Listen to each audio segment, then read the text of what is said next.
when I was detailing, it was very freaking rare that I would get a thank you. Like really rare. I'd send something out at 3 a.m., breaking myself, spending time away from my family, and the next morning, first thing, hey, you missed this and this and this and this and this. Why can't you get your crap together? Mm-hmm.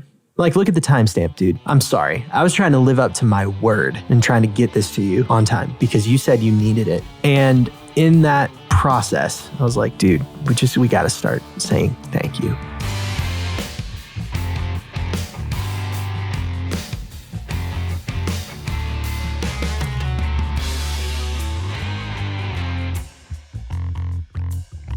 Dude, I'm like really concerned for your stomach right now. You ate at a place for lunch that we have avoided, mind you, for what, a year and a half solid? Probably longer. And then you finally broke down and you tried it out. Dude, no. We know some stuff, all right? We know some things about the just from by observing that say, hey, maybe not. And you went there, dude. I am so concerned for your stomach right now. I'm good. And your home and your plumbing and all of those things No, later I'm today. good. I mean, it was just a basic meal. No regrets, man. No regrets? I don't know. There might be some regrets later. I don't think so. I think I'm good. I'm going to hold on to that too. I don't want to let go of that. Yeah. Well, dude, all right. So episode 200. Yes, congratulations. Hey, good job. Well done. Yeah. Yeah, fist. No, air bump. Don't touch me. All right. Food poisoning is not contagious. What do we... I don't know. Okay. I'm not taking any chances. None. All right, fine. All right. I got the stomach bug a couple months ago. I ain't going back, man. I didn't eat the plague, man. I think you kind of did eat the plague. Anyway, 200 episodes of whatever the heck this is. And somehow there are people listening out there, which is pretty insane to think of. So what we thought we would do today is just kind of go down memory lane a little bit, kind of bring you guys into the process of what it's like to build this show and all that for those that care. And if you don't care, hey, totally fine. Totally get it. It's fine. Move on along. I'm sure Contact Crew's got something fun going on this week. Go check them out. All right. But for those that want to hang out with us for a little bit, just walking down memory lane, man. This has been a labor of love. Yeah. Okay. So this is going to be a lot of fun, actually, because I went back. Oh, no. Took all Spotify and sorted from oldest to newest instead of newest to oldest. And I started looking at, Never do that, by the way. First thing. Bad idea. Yeah, you're going to go back to the archival material of Construction Brothers. I'm really worried, honestly. Like, I can't listen to our episode last week. I'm like, Nah, it's not because of our guests. It's because of me. Okay. Can't do that. Are you aware? Are you aware? Are you not aware? Yes. That the intro to the Construction Brothers podcast is like the same intro we did in 2019. Has just been living there. Yes. Like we haven't even updated it. I'm aware. I'm aware. And we need to update It's just been chilling there. I know. I kind of I remember it now that I've played it, but I have regrets. Well, yeah. Nobody's going to be able to hear it if you play it. So don't do that. I'm not going to play it. No, I just think it's funny that's been chilling there for 200 episodes and 4+ years. Yeah. And we had no idea what this was going to be, honestly, when we recorded that. Had no idea what we were going to do with this. We were just like, we need to do an intro and be like a 4-minute thing that tells everybody what it's going to be and what we're going to do. And we're like, it's going to be kind of like this, I guess. And so, okay. What did you find funny about it, though? Just that it hadn't been changed since 2019. No. Okay. So here's the thing. There is hidden material that is out there somewhere. I don't even know how to find it. But our first episode, like our first episode. Yeah, because if you go on Spotify, you're going to find a roundtable discussion about generations. That was not our first episode. No, this was not. There is an episode that never made it into the wild. Thank God. I've listened to it since then, and I've been like, oh my Lord. It's just like two idiots in a cave with microphones. What can happen? What could go wrong? So episode 200 is not going to be the episode that this gets out into the wild. God, no. But just know, there is an episode that was so stupid that our mom straight up asked us after listening to it, are you really going to put that on the internet? Okay. I have a challenge. I'll throw out a gauntlet. if we, because I think we're at like 60, like high 60s on our Apple Podcast ratings right now. If we get to 100 ratings on Apple Podcasts, I'll drop it. Because I have it. 100 ratings. 100 ratings. If we get 105 stars. Are we praying this episode gets buried and we'll never have to produce on this? Yes. Yeah, that's exactly. Because eventually we are going to hit 100 and then somebody's going to surface and be like, hey. In the words of Vicini, you'd like to think that, wouldn't you? You'd like to think that, wouldn't you? No. Okay, if we release this episode, we get to 100 ratings, I'll drop it. I'll drop it. I give you 2 months. 2 months of this episode being live. If we hit that within 2 months, then we'll drop it. Didn't we? Okay, I'm putting a timeline on this. We got sponsors to think about, man. I don't know. We won't put any sponsor spots on that episode because God, please don't leave us partners, please. Just if you do have the pleasure of listening to this episode one day, know that did this end in us doing Mission Impossible? Yes, it did. The chicken version. The chicken version box of Mission Impossible. Why? Why not? Who knows?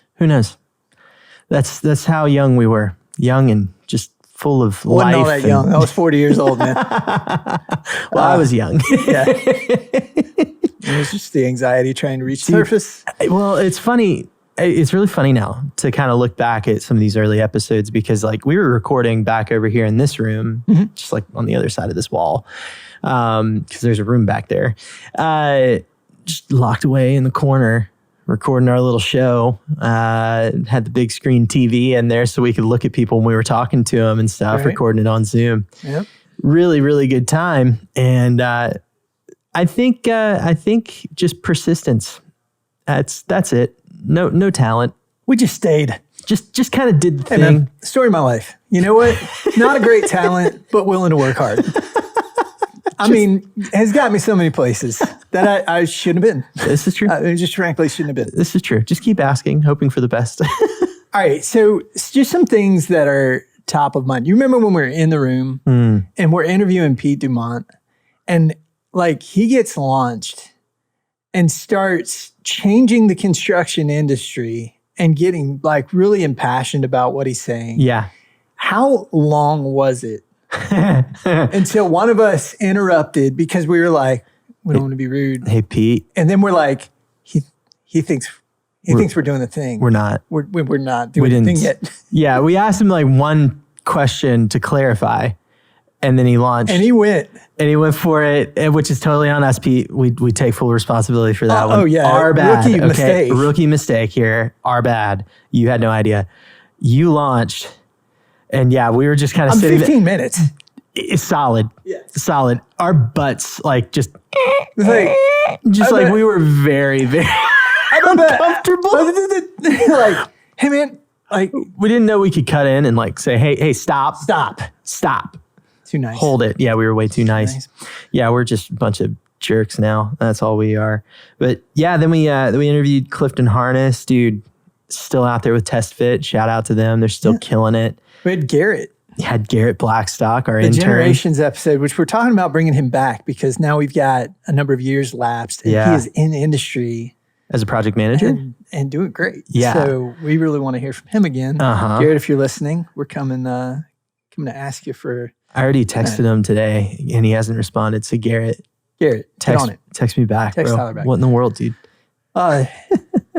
Yeah, so not to just go down through literally every single episode, but I started looking through and one stuck out to me above the rest just for the title. And I may regret bringing this one back to the surface too. Oh no. But I have before me Whitey Tighties, Pete Rose, and Cannabalistic Hamsters as our episode title. Okay, listen. Brotherly Stories, Part 1. Partners. Part 2 has not happened. Partners, come here. Come close. Listen. Stop worrying about it, man. We love you. Stop worrying about it. Don't listen to that one. We're sweep that one under there. You don't need to hear it. Hilarious stories with Andy. Yeah. The middle brother. The middle brother. And in case you guys didn't know, we do have a middle brother. And he does live in Maine. Also, we're real brothers. Yeah, we're actually. How many times are we going to ask that? Yeah, okay. That's the funny part to this whole We thing. thought we were like bros. And I get. Like, bruh. No, we're even actually my like. 6-year-old calls me bruh now. Like we shared, Bruh. we shared Dunna, all right? We shared Dunna. We cut dinner. Seeing my dinner. Yes. No, we actually aired that episode with that title, and that's amazing. Well, yeah, it was just us sharing stories from our childhood. Andy getting knocked out with a shovel, Andy passing out in other various places. Andy passed out a lot. Somebody should probably check on him. Did he? I thought I remember so. that. I thought there were like sure. 2 stories in there I thought that he was passing out in. And then one where dad left him at the baseball field. Twice. And then he did it again. And then he did. We won't dwell on old But family. we won't dwell What on is that because that's some family trauma. Well, okay, historically speaking, we start this podcast and then, I mean, we roll into 2020 and go into lockdown. Yeah. So we had to do a lot of these things just like strictly remote and try to work our way through when everybody was, you know, apart. That was interesting because we were used to recording with each other in the room, and it's funny, guys. Like when you're recording, like kind of co-hosting with somebody, especially with us, it's just like you pick up on like their Little cues, body whatever, language and stuff like that. Like, okay, he's about to say something, so you lean back. Golly. And we started kind of getting a good head of steam, like doing that sort of thing. And then we went into lockdown, and that screwed us all up. No feel whatsoever. We were stepping all over each other. And there was a lot of learning there. So we really like recording in person, quite frankly. That just, oh my gosh. All right, some Makes cool things episodes. easier. I'm going to say some names. Just let's get a reaction. Bring it. Eric Reinhold, No doubt. 30 by 40. Freaking awesome, dude. That guy, that was a fun one. That's a satisfying YouTube channel to watch. Oh, so satisfying. Oh, so satisfying. Like Eric, I'd been watching his YouTube channel for like maybe a year or 2 before we even started the podcast because he was just kind of a rarity. He's like, oh, he's in construction and he's making videos about like his process and stuff. He's an architect, but he's just making videos about his process. And dude, I remember getting that Instagram message back from him too. I'd like messaged him. Like he actually said yes. Yeah, no, like we were over at our friend's house and I remember getting that Instagram message and it was like, yeah, man, totally. And I was like, what the flip? Holy crap. No way. Really? And I was like geeking out, man. I was truly geeking out. But he's such a nice dude. And thankful that he spent the time with us there. Yeah, that was definitely a good one. What do you remember about Ed Anderson? I remember one specific thing. I mean, and I don't want to sell his content short, but I remember the leg lamp. Do you remember this? Yeah, we sent a guest a leg lamp one time. A mini one. There was a mini one. The mini leg lamp. His wife was very thrilled with us. Loved us for that one. As was the wife in the Christmas Story. It's a real thing. Bingo. Yeah. Yes. And it was like a prized possession for him. It was hilarious. I think I got on the phone with him like maybe a week or 2 later, and it was like in a prominent place behind him on his bookshelf. Yeah. It was hilarious. It was all lit up and everything, just like perfect. Oh my gosh. It was amazing. He was very proud of that. Yes. All right. So here's another one. I'm going to give a shout out to Todd DeWall here. Oh, yeah. Okay. So I remember we were going into pandemic and we were talking topics with Todd. Yeah. And Todd was like, we need to talk labor shortage. Yeah. When we all go into lockdown, that's not a problem, right? Oh, we got a labor shortage. It's like, no, everybody's like hoping to be working, hoping to be essential. Yeah. And he's like, nah, it's coming back.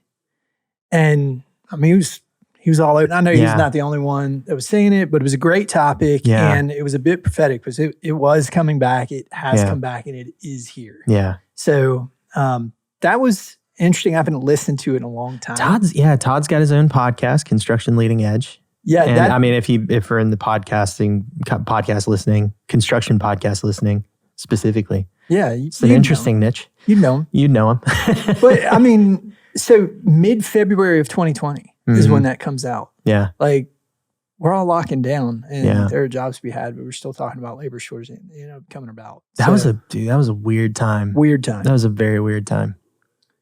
So very interesting here too. Davis Miguel. Talked to David and we were talking about getting internet to job sites. But I remember Starlink. Oh yeah. Like that was like that was Starlink and 5G. And you can get it now. It's Yeah. Doesn't Justin have it? Justin Bach Maybe used to work with us, but maybe. I think he's got it on his farm now. But I mean, this is also something that's come in with the war in Ukraine. That was kind of like, oh yeah, they're like lighting some it up. interesting political stuff there too. But yeah, that's interesting how that has now kind of aged. Yeah, you look at how things age. We talk about having evergreen content, like we want to talk about things that are going to be useful today and tomorrow. Yeah. When you get into tech, some things are going to be like, oh yeah, you just take them for granted now. Mm-hmm. So I don't know. Okay. Interesting. Here's a fun one. Yep. You remember Roy Underhill? I was getting to that one. Yeah, dude. That one was a true kind of like bucket lister. The stories. Yeah. I mean, that guy, when he's talking about like cutting himself wide open while he's like doing a no cut, like just end to end. We just turned the camera on and filmed me doing woodwork. So like he ended an episode one time bleeding like a sieve because he cut himself with one of these primitive tools. And he just kind of like grabs it, covers it up, and then figures out a way of getting out. That's so awesome, man. No, he's the OG of construction content. That's for sure. Like it's no, he's on PBS. And I'm sure if you guys look up Roy Underhill, like watch some stuff on YouTube, you it's that guy. Yep. It's like he always uses hand tools. He never uses power tools, anything like that, but absolutely incredible. And he agreed to come on the show. I think we interviewed him via phone. That was fun. So yeah, he actually called. He literally called in and we interviewed him that way.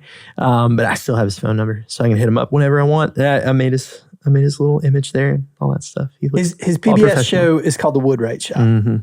And so, yeah, look that one up. Look up the injuries specifically. Yeah, Roy gouges himself. Yeah, really. I do appreciate some of these that we went into. We had our Like Lego episode. That was pretty fun. We did, and these are like the early Coffee with the Bros episodes. The house that Sears built. Mm-hmm. That was a fun one. I kind of stole that one from the 99 PI. Yeah. 99% Invisible podcast. But the one that I have taken probably the most, I'll say, friendly fire over, thank you, Tyler Cease and Chris Mitchell, is the RFI blockchain.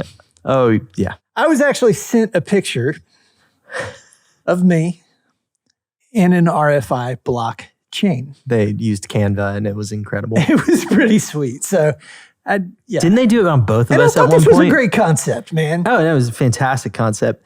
Hey, we interviewed Matt Bird. Yeah. I'm not sure if Matt had started Reality Capture Network. No, I think he had. Had he? Mm-hmm. Yeah. Because I think it was probably like around the same time-ish that we got going. Yep. And we had him on the show early on in 2020, dude. And which has really taken off. Yeah. RCN's they're doing shows and stuff now. And like it's looking like it's pretty freaking cool. So shout out to them. Go check out Reality Capture Network now. He's doing a lot of really cool stuff with terrestrial laser scanning and just educating people on that topic really heavily. Yep. So Signs of the Times, Conquer Your Supply Chain. We had Donnie on, Donnie Williams, who's Bud. And Donnie, like, we're talking 2020 when you just got supply chain interruption going everywhere. Yeah. Like, everybody's like trying to figure out why we can't buy toilet paper anymore. And I want to say that might have even come up in the show. I think it did. Yeah. Here's why supply chain disruption has created this thing that we're dealing with now. But that was a cool one, though. I mean, that supply chain side of things was very fun. So we could go through the rest of these. We'll stop. All right. All right. Because there's a lot of episodes in here, and we could literally talk for 40 minutes about every single one. And we have talked for 40 minutes on every single episode ish. So, what is the one thing that has surprised you since we started this show? Like, what's a surprising thing? Like, you didn't expect this to happen when we launched that first episode. Okay, so when we started this thing, I thought I knew a thing or two about construction. Yeah. And very arrogantly just felt like I could fix it. Mm-hmm. And in some ways felt like I had more to say than even I had to listen to. You just do this and this and this and this and this. Yeah, and, let me and just it'll fix it. I didn't understand how complex the problem was. I really didn't. I didn't understand the complexities of the industry. I didn't know that I couldn't just explain away some of the things that kept people from progressing on the idea I had. And it took this like really narrowly focused world that I had where I felt like, oh, it's easy. No sweat, really. And it expanded that world so that I understood what other people were doing better. Mm-hmm. And gave you empathy. Gave me empathy. It gave me empathy. I know it gave me empathy for like what happens on that next layer. Yeah. Right. Just a lot of growth through that empathy too. Mm-hmm.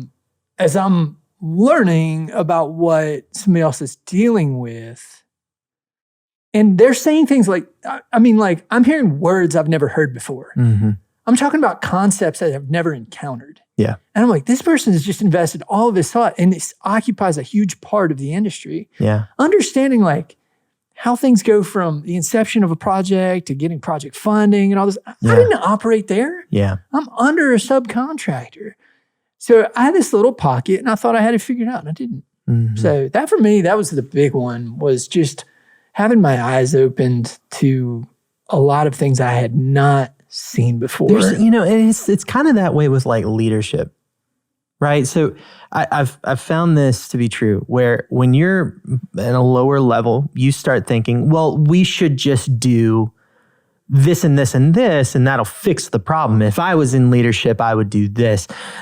When you rise to that top, when you rise to that level, when you get in that position, then you start realizing, oh, that's why my predecessor didn't do this. Yeah. That's why this wasn't possible. And so, gaining that perspective of like, oh, this is why things can't quite work that way in some circumstances. Because we did come in with this idealistic point of view of like, oh, here's how everything should work together and all this. And dude, it shatters that perspective. It's so cool. This show, selfishly, dude, it has just been a masterclass. It has literally been a masterclass of just learning about the construction industry. And it's just through talking to people. It forces your hand to talk to people and just hear their side of the story. I don't know. I love it for that. Mm-hmm. I really do.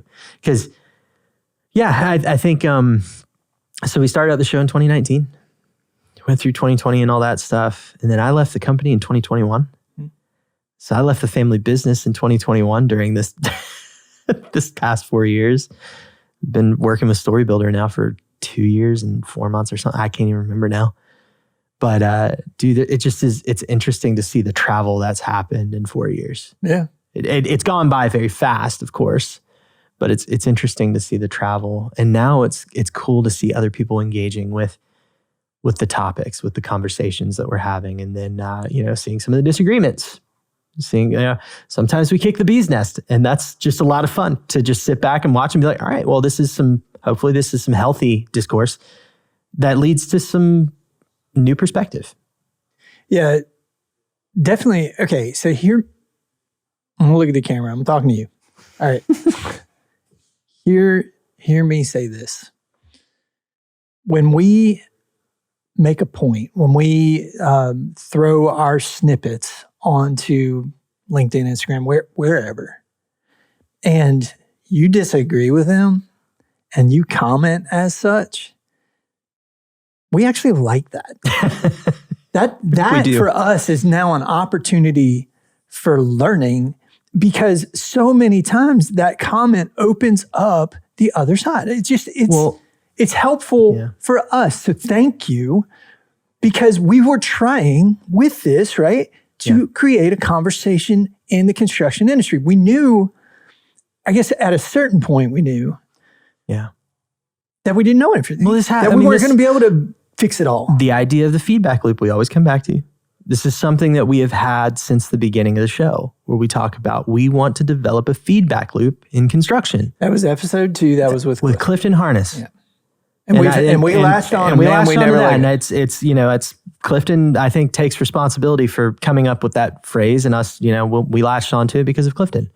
And dude, it's just, that's all we're trying to do here is like, yeah, we might stir it up, but the whole point is to get everybody talking and like, hey, let's try to get those perspectives.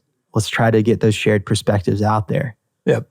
And what's really funny too is you say that Nick Burned commented on our LinkedIn post about owners and how specific things work in ownerland. Yep.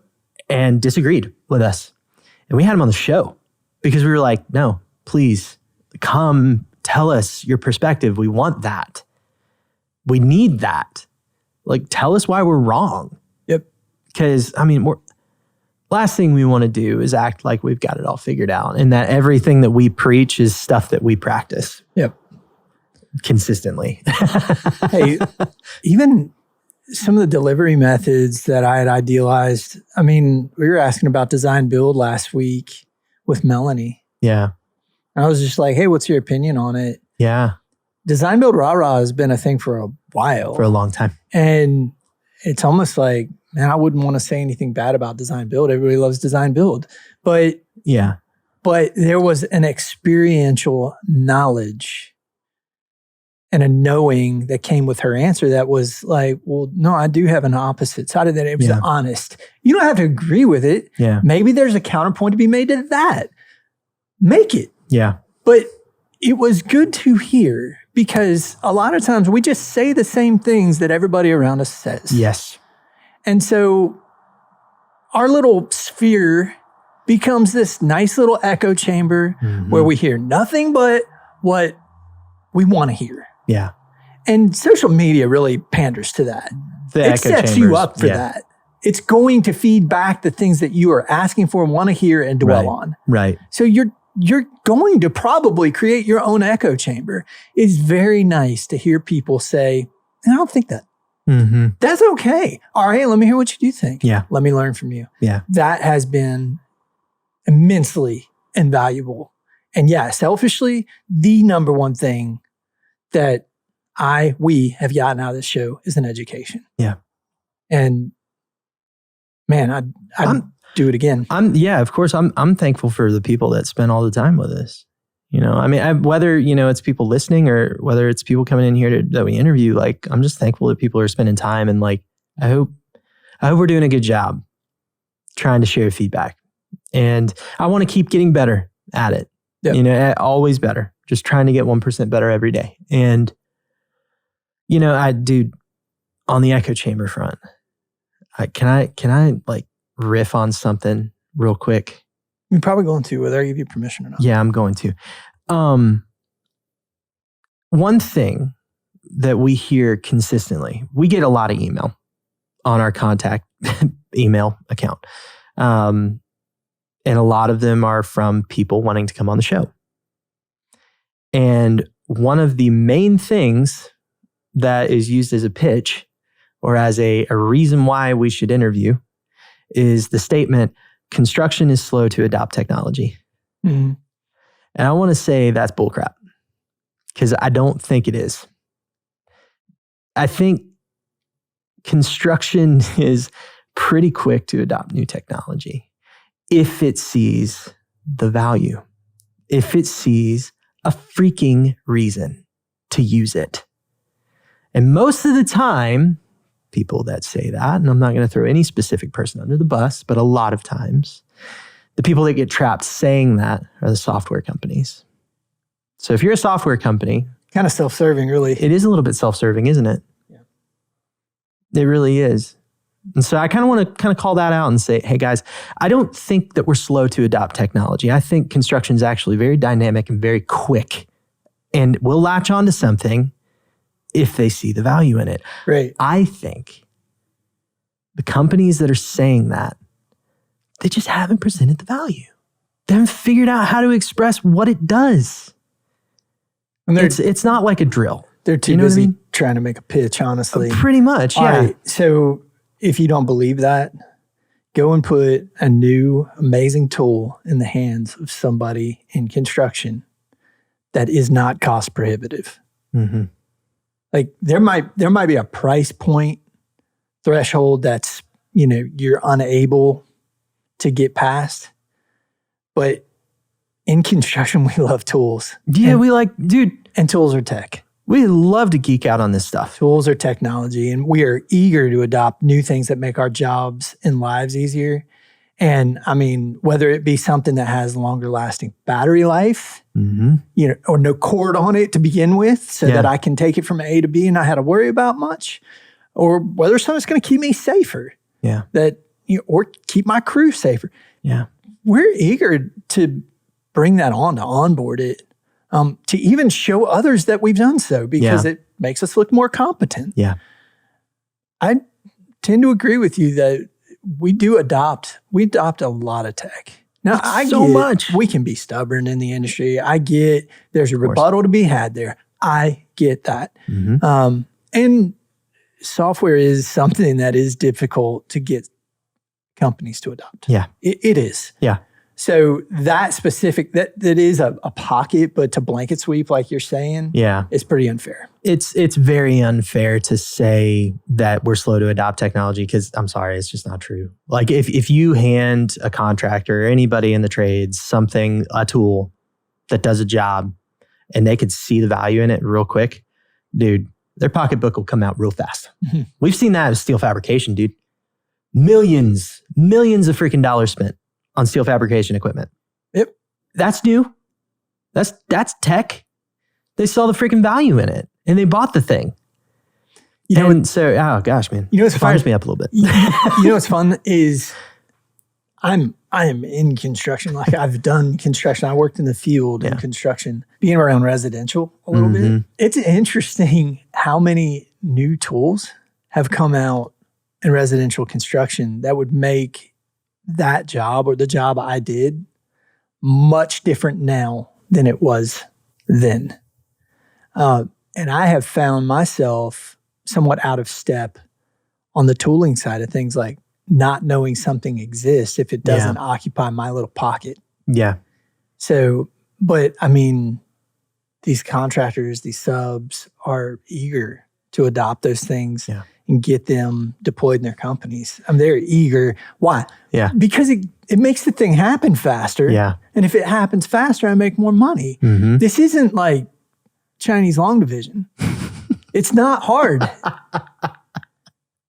This is just, hey, if I'm getting paid and it takes, an hour to do the thing and I charge $60 an hour and I can reduce that to 45 minutes, I just made more money. Yeah.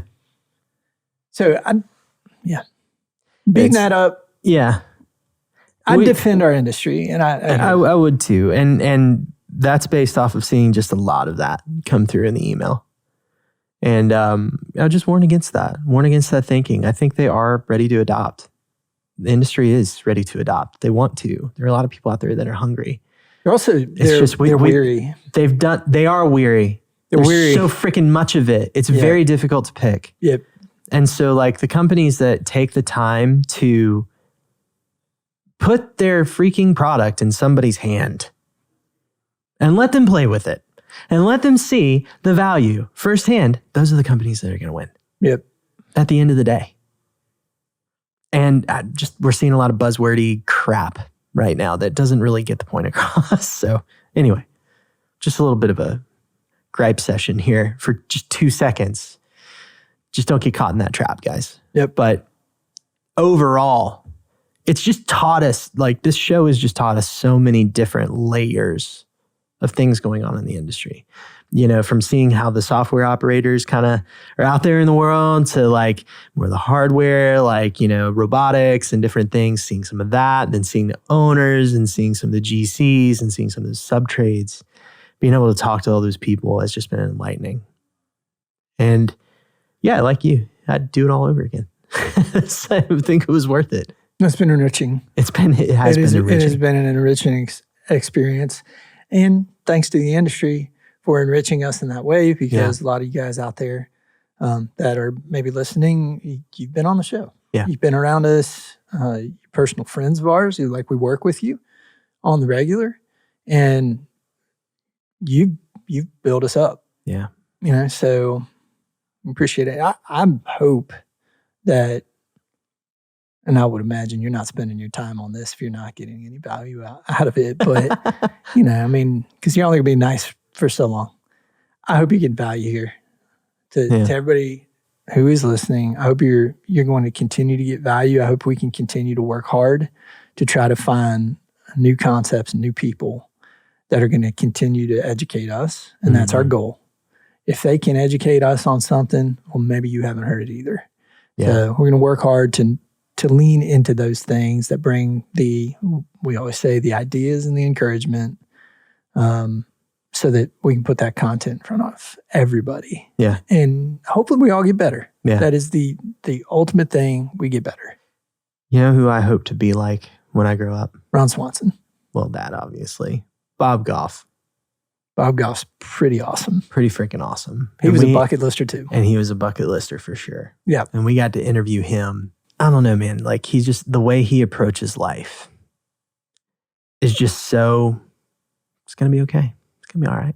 You know, he just, there's this lightness about him. Mm-hmm. And I don't know, just being able to interview him and be close to that, I'm like, dude, that's what I hope people get when they come to the show, is they get a bit of light airiness of like, all right, you know, we're with friends here.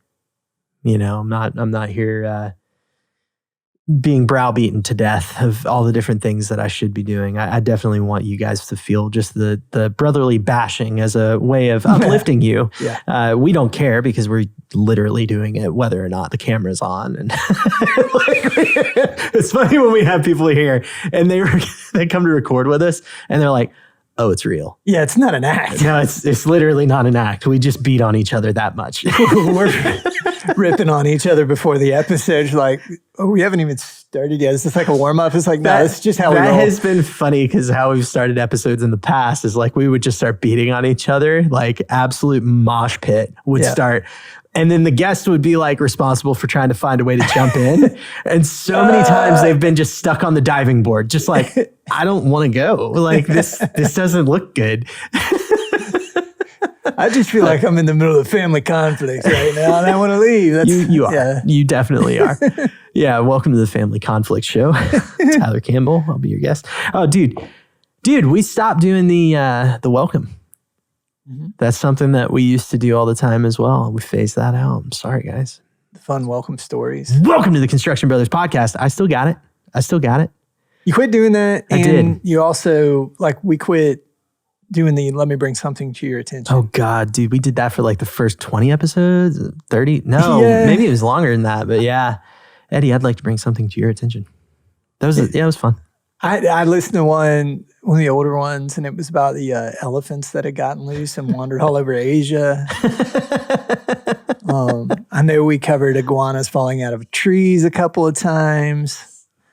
I think there was episodes like monkeys contracting some sort of diseases too. Like, I mean, there was some.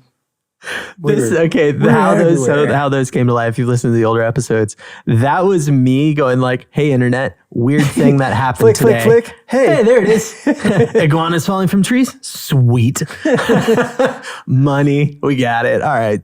And then that would be our segment, which is absolutely hilarious. Yeah. That, I mean, hey, maybe we should bring it back. Y'all let us know if you want to have something brought to your attention.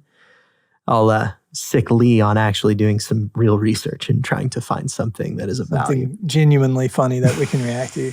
They were early React videos. React videos were cool. They were cool. We were doing React videos before it was cool. Yeah. That's how that works. Right. That's how that came to be. Yeah. Yeah. We influenced a generation. The influencers.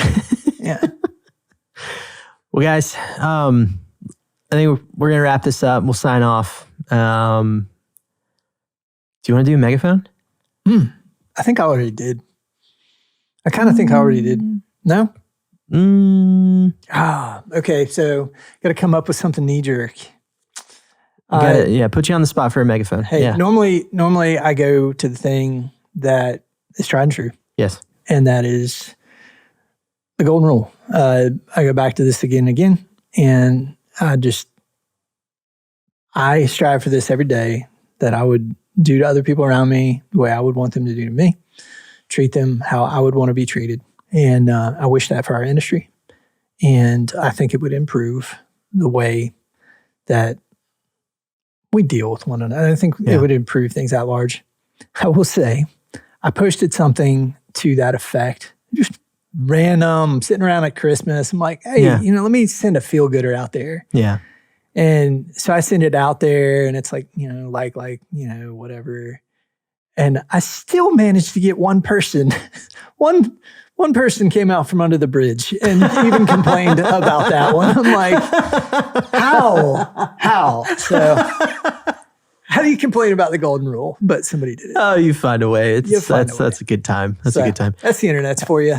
Megaphone question. My megaphone is don't read the comments. No. Yeah. Never read the comments. Particularly lately. Don't read the comments. Please, God, don't. Anyway. So my megaphone would be, shut up. We're not going into that. My megaphone would be, say thank you. Good one. Now that I'm outside of I'm still industry adjacent, like still work in industry. Sure. I'm around it all the time, but I'm not like in production like I was. Yeah. When I was in production, when I was detailing, it was very freaking rare that I would get a thank you. Like really rare. I'd send something out at 3 a.m., breaking myself, spending time away from my family, and the next morning, first thing, hey, you missed this and this and this and this and this. Why can't you get your crap together? Mm-hmm. Like, look at the timestamp, dude. I'm sorry. I was trying to live up to my word and trying to get this to you on time because you said you needed it. And in that process, I was like, dude, we got to start saying thank you again. So take the time today. If somebody broke themselves for you, say thank you. If somebody did a little thing for you, just say thank you. Just take a moment. It's 2 words. Two words. Two. It's 2 words. Good job. Thank you. Homeschooled. Take the time. Say thank you. It will matter to somebody. It will mean a lot to somebody. Because the 1, 2, 3 times that it did happen, it impacted me. It actually made my day better. I was like, okay, like they actually appreciate what I'm doing here. Yep. And that's good for mental health, honestly. If you want to help the mental health of those around you, just say thank you. So yeah, that'd be my takeaway. Think about it. Yeah. Good stuff. All right. Well, guys, I hope this week you go out and build something awesome. If you have any ideas for us, any things that you want us to chase, the email is always open, contact@brospodcast.com. Hit us up. Let us know. And we'll catch you in the next one. See ya.